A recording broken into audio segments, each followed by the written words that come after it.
So chapter 20 covers CVP, or cost volume profit analysis, and cost volume profit relationships. And if you think about that, it just means the relationship between our cost and our sales volume and our profit.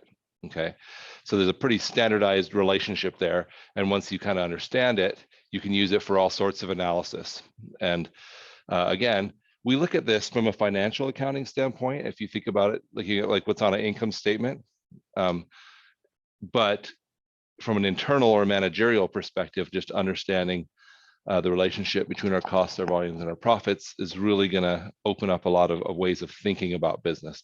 I think early in accounting 1, I told you that really all we have is revenue and expenses at the end of the, and if our revenue exceeds our expenses, then we're good.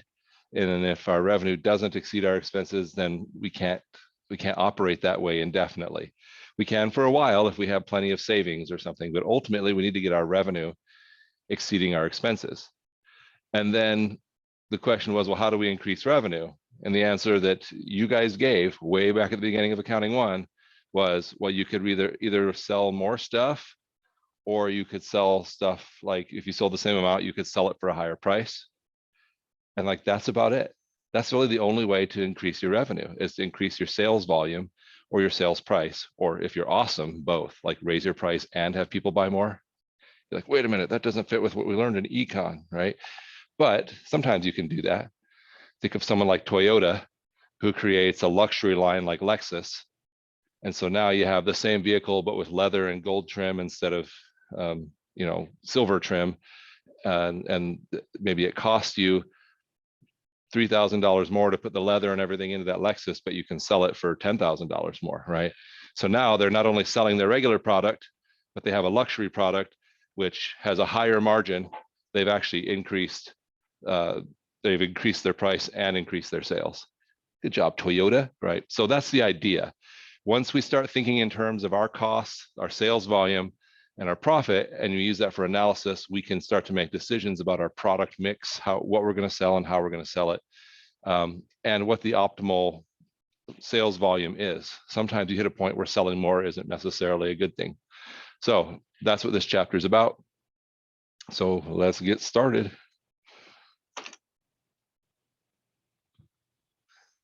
Okay, so our costs are actually mixes of 3 different types of costs. We have what are called variable costs, fixed costs, and then mixed costs. And mixed costs are partially variable and partially fixed. So really there's only 2 types, and then the mixed is a combo. Okay. What's that? A gray zone? Well, it's a mixed zone. So variable costs are costs that vary in proportion to changes in an activity base. The most common activity base would be like sales. And so our cost of goods sold is an example of a variable cost. The more we sell, the more our cost of goods sold will be. Okay. So when the activity base is units produced, direct materials and direct labor are usually variable costs, right? So it depends on what our activity base is, but if we're saying the more units I produce, the more my direct materials cost will be. That's pretty logical, okay? So here's an example. Jason Sound Inc. produces stereo system. The parts for the stereo system are purchased from suppliers for $10 per unit and are assembled by Jason Sound. Model JS12, direct materials cost for the relevant range of 5,000 to 30,000 units. The reason they give you that is sometimes if you're producing more than a certain number of units, your direct costs may go up or down. Okay, so you have to consider what's the relevant range I'm working within here. But so anyway, so here's their costs as follows. If they produce 5,000 units, their direct cost per unit is $10,000. So their total direct materials cost is $50,000. So you can see as the number of units goes up, the total direct materials cost goes up with it. That's what makes direct materials in this case a variable cost. You will also notice that a characteristic of a variable cost is that its per unit cost stays the same. right? And so that's what makes it variable as a total cost, is the more we sell, the more that direct cost we have. So well, there you go. So there's their summary. Cost per unit remains the same regardless of changes in activity. Total cost changes in proportion to changes in the activity. Yeah. So what would the variable cost serve? Just direct labor? Yeah, probably the most common, direct labor for a service-based company, right? Maybe supplies. Yeah. But like, you know, take like a doctor's office, which is almost a pure service-based business. Okay. Really, or an attorney's office even. I know I have a friend who's an attorney, and he's like, what stinks about this is if I want to make more money, my only option is to work more hours, right? Because the only thing he's selling is his time. And so that is his variable cost, right? And that's his activity base, is service hours, is billable hours, and that's it. So here's how a variable cost will look on a graph. The more units we produce, the more direct materials cost. Nice straight line. Right. Then we have fixed costs. Fixed costs remain the same in total dollar amount, regardless of changes in the activity base. I think an example of that might be something like maybe, yeah, or rent, right? Like, you know, like you're paying rent on your building. It doesn't matter if you sell one product or one item or sell 1,000 items, your rent is still $1,000 a month. What's hard about those is when you start your business and your sales are low, you still have to cover those fixed costs. Over time, though, as you make lots of money, now it's nice because your fixed costs didn't go up with it, right? And so that's the nature of fixed costs. So here's an example. Minton manufactures bottles of perfume. The production supervisor, Jane, why do they give these people names you can't pronounce? Sovisi? Sovisi, it sounds Italian, but Jane doesn't. All right. Jane S. She's paid $75,000 per year for the relevant range of 50,000 to 300,000 bottles of perfume. The total fixed cost of $75,000 does not vary as production increases. We're going to pay Jane the same amount. Okay. As a result, the fixed cost per bottle decreases as the units produced increases. This is because the fixed cost is spread over a larger number of bottles. So if you think about when we, you know, all this talk we've had in these earlier chapters on overhead, it's kind of that way. Overhead's like this kind of cost, and the only way to really make overhead per unit go down is produce more units, right? So here we'll see the total cost is the same, but the cost per unit goes down as we produce more units. If you think about it, it's kind of just a trick of math because our cost hasn't really changed. So cost per unit decreases as the activity level increases, and increases as the activity level decreases.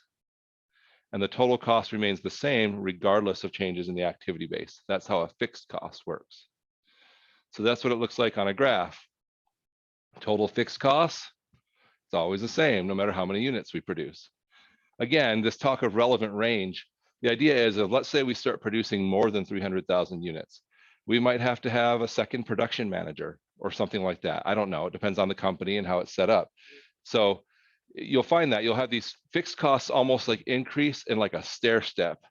So through this relevant range, it's 75,000. But if we grow any, and so it's hard when a business sort of bumps up against that and is like, in order for us to grow to the next level, we're going to have to hire another, you know, start a new branch and hire a manager for that branch. And so then the costs jump, and you're like, are we going to make enough in that new branch to cover that jump in fixed costs? Probably not in the beginning. So we're going to have to eat some of that cost until we can get the sales to match them. And then,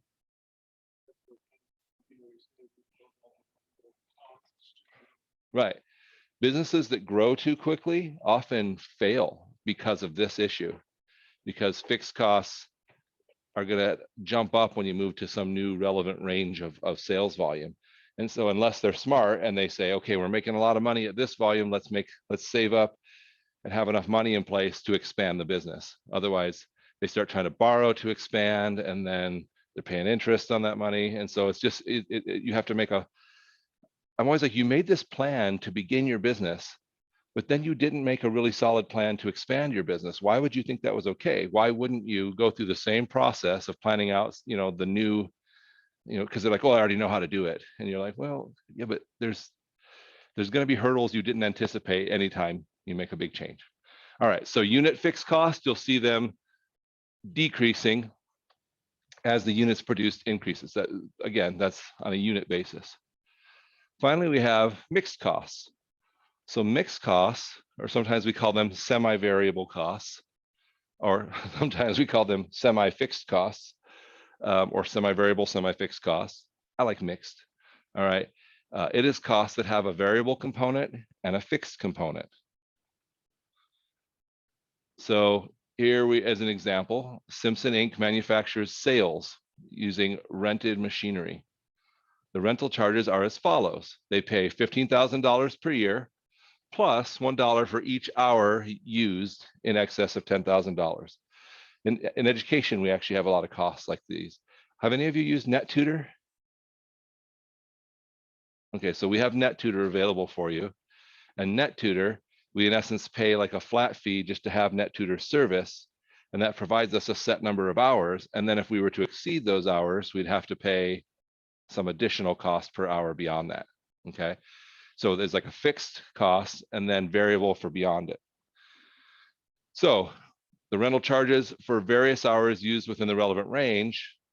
So for 8,000 hours, it's just going to be that $15,000 flat fee. But if they use 12,000 hours, it's going to be the $15,000 flat fee plus plus $1 times the 2,000 hours in excess of the 10,000 hours, okay, and so forth. So that is how mixed costs work. Believe it or not, even things like utilities tend to fall in this category. Like for my storage business, all I was really running was like a security light, and we had power to a few of our units because our customers needed power in them. And usually we weren't using enough power to get above like the utility company's minimum rate, okay? And so I would just get paid, I would pay the same amount each month. But in the summer months, one of my customers that was using electricity, they were running like a freezer in there because they were storing some cold stuff. And in those months, it would jump up above that. So there was like this flat amount that we paid for the utility plus a certain amount for usage above that flat amount. Okay. All right. So mixed costs look like this on a graph. It's kind of a weird graph, but they're like flat. Total cost is flat from 0 to a certain point, and then they start to go up past that certain point. You'll also notice that they don't start at 0 like a true variable cost does. They start at their fixed component of their cost, right? All right. So a lot of times we don't know what the mixed cost is. So what we have to do is figure it out, okay? So there's a couple methods we use to do that, and we're going to focus on what's called the high-low method. So the high-low method can take a cost that we think is mixed, and then we can figure out how much the fixed component is and how much the variable component is by using this method. So I'll give you an example. The equipment maintenance department of Cason Inc. incurred the following costs during the past 5 months. So we have the months, we have the units produced, and the total cost.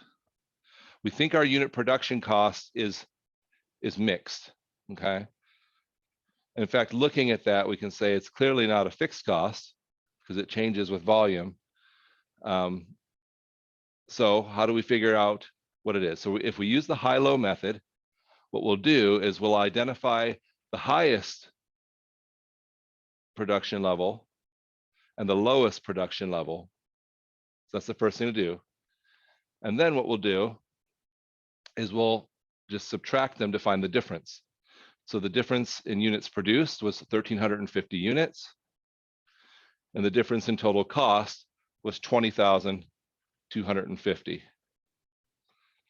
So then all we do is divide it. We take the difference in total cost divided by the difference in units produced, and that will give us the variable cost per unit. gives us $15 per unit. Then we can use that to calculate the fixed cost. So our fixed cost is going to be our total cost minus our variable cost per unit. Well, our total cost minus our variable cost, right? And our variable cost is our variable cost per unit times the number of units we produce. So we can just go back in, and for the highest level or for the lowest level, whichever we want, we can plug that variable cost per unit back into it. And we can say, okay, the total cost for 2,100 units was 61,500 minus 15 times 2,100, which was our variable cost times the number of units, gives us $30,000. We could, if we want, do the same thing at the lowest level. It's going to come out the same. So now we know that this mixed cost has a $30,000 fixed component plus $15 per unit. So that's the high-low method for determining, for splitting out of a mixed cost and finding its fixed and variable component.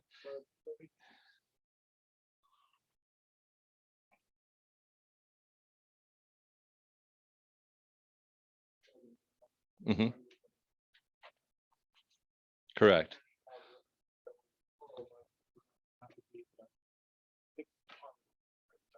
Correct. And then you can make an estimate, a decent estimate for any production level, right? Now that you know that it's $30,000 plus 15 per unit produced, so you could say, well, what if I was going to make 20,000 units, or what if I was going to make was that what this one, or 2,000 units? I mean, then we could just calculate it. 15,000 times 2,000 plus 30,000. We would estimate that it's going to be about $60,000 in production costs. So again, this probably like harkens back to like middle school pre-algebra, like basic line formulas and things like that, right? And so the relationships there are pretty consistent. Well, I didn't assume you remembered it. We'll spark that memory in you. All right. So cost volume profit analysis is just examining or evaluating all of these relationships. Okay. So I won't read all this to you, but this is just some ideas what we use it for, to set our selling prices, select our market mix, and choose strategies and things like that. Because we start to look at our different products, I mentioned Toyota earlier. Do we sell just the regular Toyota version, or do we sell the Lexus version? And then, well, if we sell, why are we selling Toyotas at all? Why don't we just sell Lexus? Well, because there's a certain portion of the market that's not going to pay for that premium car. And there's plenty of competition out there for non-premium cars. So we want to make sure we offer enough of those non-premium cars together with our premium cars. Okay. And so that's what we mean by marketing strategies and mix. So this is the data we sort of use for that. Now, just some other concepts you'll see in this chapter. The first is something called contribution margin. Contribution margin is just our sales minus our variable costs. The idea is this: fixed costs are fixed, they don't change. So we have to cover our fixed costs with our contribution margin. And so our sales minus our variable costs is something we call contribution margin, and we're going to use it for covering fixed costs. So at the point that our contribution margin equals our fixed costs, we call that the break-even point. What that means is our sales minus our variable costs equals our fixed costs. Then the next dollar of sales is going to start making us money. Does that make sense? So in business, we want to know before we even start. When I have people create business plans, when you take BUA 289 and you have to create a business plan as part of the capstone for this program, you're going to have to calculate or an estimated break-even point for your business. It blows my mind how many people start a business with no sense of how much of their product they're going to need to sell just to cover their fixed costs. Or maybe they haven't even estimated what their fixed costs are going to be. And you're like, And so you'll sit down with them and you help them calculate that. And it'd be like, you have to sell 1 million units to break even. And they're like, oh yeah, that'd be easy. And I'm like, 1 million is never easy. 1 million's a lot, right? And so what are your options? Well, increase your contribution margin, which means either increasing your sales, which means increasing your price or your volume or both, and reducing your variable costs. Variable costs aren't always so easy to reduce. Maybe you can buy your product from China instead of American made. That's one way people reduce variable costs. And sometimes it's okay. Other times, it depends on what you're selling. And anyway, so you get my point. We're all the way back full circle to like, there's not that many ways to change this. So understanding it early on in the business, or even before you start the business, is going to really up your chances of success. I don't know why it's called contribution margin, other than it's the amount that your sales is contributing to covering the fixed costs. But why they came up with that name, I don't know. I don't love the name. So here's an example for the Lambert company. Unless you're French, then it's Lambert. Okay, Lambert Inc. They have sales 50,000 units, sales price per unit $20, variable cost per unit, and then fixed cost. So we can do our sales. It's $1 million minus our variable cost gives us a contribution margin of $400,000. If we subtract our fixed costs, that gives us operating income of 100,000. Often we use something called a contribution margin ratio, which is just our contribution margin divided by our sales. So for Lambert, if our contribution margin is 400,000 and our sales is 1 million, then our contribution margin ratio is 40%. If you think about that, what that means is every dollar of sales contributes 40 cents toward covering fixed costs. So once you hit break-even point, the next dollar you sell is going to make you 40 cents in profit. Okay, that's a good thing to know upfront, early. We can also do what's called a unit contribution margin, which is just our selling price per unit minus our variable cost per unit. So we know that each unit contributes $8 toward covering fixed costs. Okay. So again, pretty quick, you can say, okay, if my fixed costs are this amount, here's how many units I would have to sell in order to cover that fixed cost. And now that's my break even. So break even point. So at break even point, we're reporting neither an operating income or an operating loss. It's the point at which our fixed costs and our contribution margin are the same. Okay. So we can calculate break even sales in number of units, which is our fixed cost divided by our unit contribution margin. Yeah, there you go. There's a picture of it. I don't know why they made this. It's like revenues equal costs. Thank you. Put it in with circles around it and colors, and that's somehow gonna, I don't know, like that's still the break-even point. All right. So here's some information for Baker Corporation. They have fixed costs of $90,000, a unit selling price of $25, a unit variable cost of $15, which gives them a unit contribution margin of $10. So if we take $90,000 in fixed costs divided by the unit contribution margin of $10, that means they have to sell 9,000 units to break even. Their 9,000 and first unit will make them $10 in profit, right? So if they sell 10,000 units, then they would make $10,000 in profit, etc. To me, once you start to understand these, like how they all interrelate, like it just opens up your brain and actually makes thinking about it easier. And so often when I do consulting work for businesses, it's seriously like just kind of like opening up their mind to this, like understanding how much you have to sell to break even and how much you have to sell to make the profit you're looking to make. And then they're like, oh, because then they can think in those terms and be like, okay, what will it take to sell more? Do I need to hire another salesperson? And you're like, if you do, that increases your operating costs, but can, will it? There's a difference between breaking even and then making the money you want.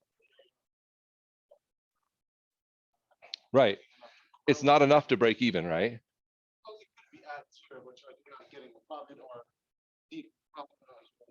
Right. Yeah, so Eastern Arizona College, we're a nonprofit entity.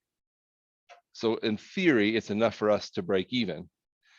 But on a department level, we recognize some departments are more expensive to run, some are cheaper to run. And so we want to make a profit, so to speak, in some areas so that we can cover the more expensive areas. One of our most expensive programs, nursing, but it's a great program. We need nurses. Nurses make good money. And so you can, but the thing loses money mostly because there's all kinds of crazy state regulation and you have to have a program director and you have to have all these different things. So if the business division can make a little money, maybe we can cover the underage in nursing. And now students have the option of either program, right, at the same price. And so we have to think of all those things. Think of all the different programs here at EAC. We have to manage all that and try to at least break even. Yeah. Uh-huh.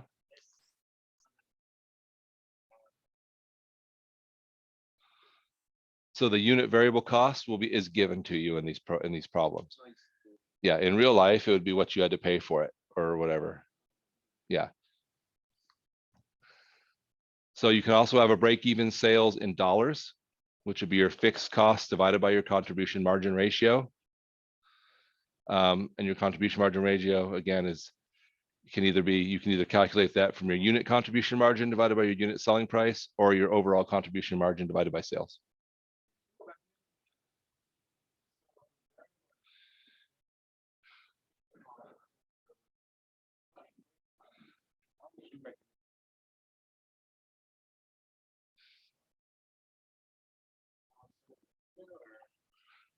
Yeah, so mixed costs are going to have a fixed component and a variable component.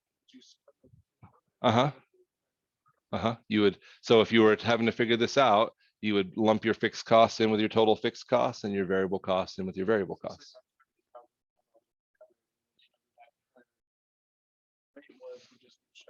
Uh-huh. Because ultimately we have to figure out how much does each unit cost us, right? Which if you think about the first several chapters of this course have all been saying, what does producing this cost us, right? And we're looking at all these different ways to spread the overhead out, but it's all about finding the cost per unit. Okay. All right. So again, we can look at break-even point in a couple other ways, not just a per unit or not just the number of units we need to sell, but also how many dollars do we need to sell and so forth. So this is our example. So again, for Baker Company, if we want to figure out their break-even in sales dollars, we just figure out their contribution margin ratio, $10 divided by 25, which is 40%. And then our fixed costs divided by that contribution margin ratio tell us that our break. So this is actually wrong. It's not the break-even sales in units. This is the break-even sales in dollars. We have to sell $225,000 worth of stuff before we break even. It's not till we sell $225,001 that we start making a profit. And then, like Arthur was saying, we're not really shooting to break even. We want to make a profit.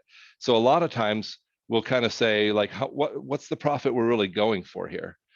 And so we can calculate a target, a number of sales to make a certain target profit, which is just our fixed costs plus that target profit we want to make divided by the unit contribution margin. And then that'll tell us, here's how much sales, how many units you have to sell in order to make that much profit. So here's an example, Waltham Company, fixed costs of 200,000. They hope to make a target profit of 100,000. And hope's not the right word. A lot of times I'll do these analyses for several different target profit levels. So then we can say, well, I need to sell this many units to make this kind of profit, this many units to do this kind of profit, and then have a serious conversation with management about, is this realistic? Do we really think we can sell this many units? If the answer is no, and we do want to make this level of profit, then what do we have to do to make this level of sales? And not only do that, but recognize that if we have to add salespeople or other things, that's going to increase our costs, and then we'll have to recalculate again, right? But it's not that hard once you develop a nice Excel spreadsheet for all of it. You can just put in those variables and have meaningful conversations with management about what is doable and what's not. Here at EAC, we start new programs, and how many people do we have to get into a program to make it viable? And can we do that in 1 year, or is it going to take 3 years? And if it's going to take 3 years and we're going to take a loss on it for 3 years, then how are we covering that loss with other areas, et cetera, right? Sometimes it's okay to take a loss for a few years to grow something new and meaningful. Anyway, so our target profit. So all we do is take our fixed cost plus the target profit, divide that by our unit contribution margin, and we know to make $100,000, we'll have to sell 10,000 units, okay? And again, what this class doesn't teach you is the next question is then to say, hey, sales manager, do you think we could actually sell 10,000 units? And if the answer is no, why not? And if the answer is yes, then why haven't we been already selling 10,000 units? Okay. But as the accountant, a lot of times you got to be careful because you don't want to make judgments about sales because I don't know what their job is completely, right? But I do want to give them really meaningful data to help them make those decisions. And in a small business, say you own your own business, or it's just a small couple people, then everybody kind of is both a manager and an accountant, and then you have to really have. But this is about having good data. So anyway, so this is the same idea: a target profit in sales dollars rather than in units. You just take your fixed cost plus the target profit, divide that by the contribution margin ratio, and that tells us to make $100,000 profit, we'll have to sell $750,000 worth of stuff to make $100,000 profit. So this is no different than the calculation for break-even point, except for you add target profit to the fixed costs. Yeah, same thing. Again, not sure about this picture. Cost, volume, profit, break-even chart. Sales, costs, profit or loss. I don't know, but that's the picture we have. All right. So sometimes we want to make a chart of this. Some people, and you will find just some managers you work with are visual people. And instead of just giving them numbers, they want to see charts. Okay.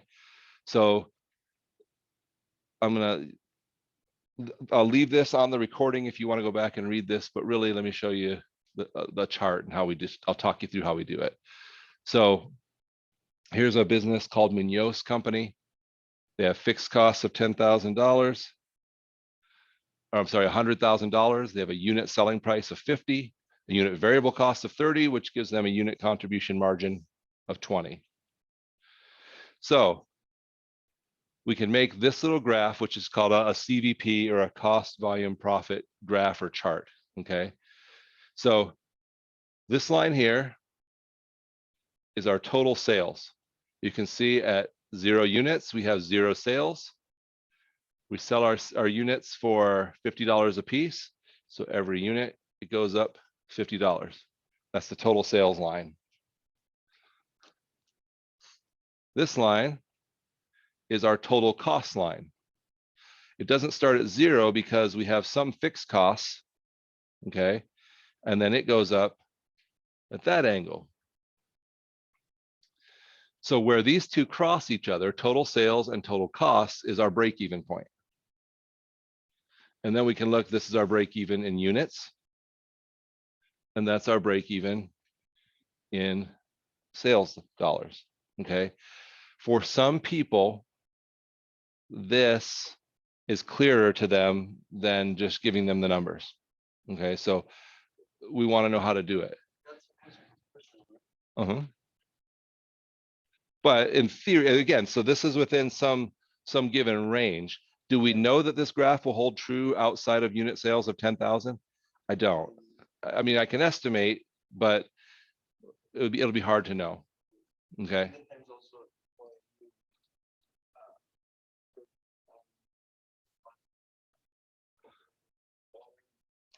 Right. So then that's going to, start here and go up. Or if there's some change in variable costs, maybe if we're doing a high volume, we can actually reduce our variable costs because we're going to our supplier and saying, we want to now buy this many units of supplies, or of, so maybe we lower the curve, or the slope of that line, right? There's just lots of variables, right? So we can see that break-even point where it crossed 250,000 sales or 5,000 units. An operating loss will occur below that, and an operating profit will occur above that. So now if we want to evaluate a proposal to reduce fixed costs by $20,000, then we can look at a new chart and see what that's going to do to our break-even point. Okay. One other graphic approach is what we call a cost volume profit, or a profit volume chart, which only plots the difference between total sales and total costs. Again, here's the instructions on how to do it. These are also in the book. But again, if you like the video, look at the video later, you can come back and read these. I'm not going to read the steps. But here's our Munoz company again, total fixed costs of 100,000, unit selling price, unit variable cost, unit contribution margin.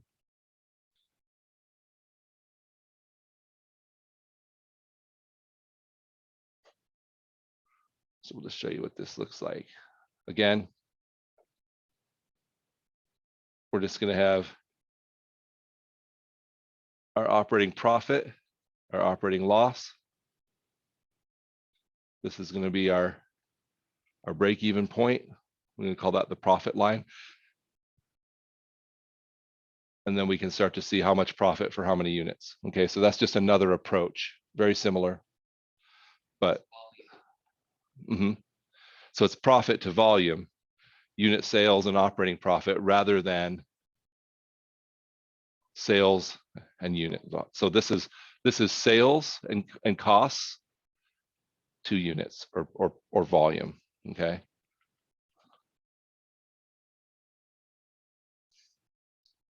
So again, we see the break-even point was at 5,000 units.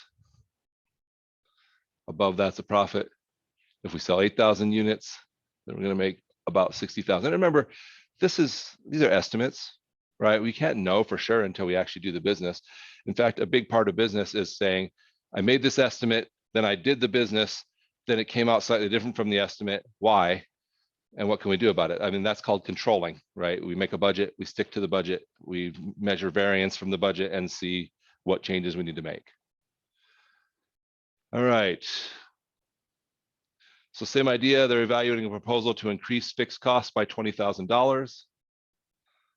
And the maximum operating loss will increase to 120,000 if we do that. So again, they could just do the same chart, compare them together. Okay, I don't know, I don't go any deeper into it than that. All right, so again, what are we using all this information for? Well, we have sales mix considerations. Should we sell more of one product or more of another? So we would use cost volume profit relationship for sales mix considerations. So here's an example. Cascade Company sells products A and B during the past year. Of our fixed costs, unit selling, variable cost, contribution margin, number of units sold. So that gives us our sales mix. And the question is, do we want to continue with that sales mix, or do we want to sell more of one product or more of another product? So there's a break even that's broken out for multiple products. And sort of see the sales by product, total sales, variable costs by product, total variable costs, total contribution margin. There's our fixed cost, so there's our break-even point. Again, I'm not trying to go deep into this. I'm just trying to give you an idea of how we use this. Operating leverage is another thing you'll need to be able to calculate for this section, which is just our contribution margin divided by our operating income. That's our operating leverage.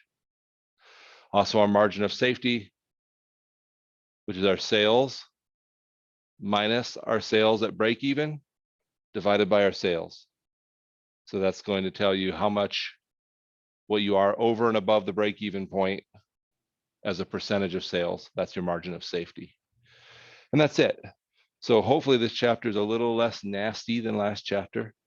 If you hadn't seen it, I did post videos of problems number 7 and 8 to the additional study materials. I guess at first I posted 2 videos of problem 7. That's fixed now. So there's a video of 7 and a video of 8. If you're still trying to finish those up, there are videos and the additional study materials for the chapter. Okay. You guys are pretty lively today. Looks like we're out a few minutes early. Have a great day. Maybe go drink a Red Bull or something. I don't know. You need wings. I'm not encouraging the use of Red Bull to get you through your school day, by the way.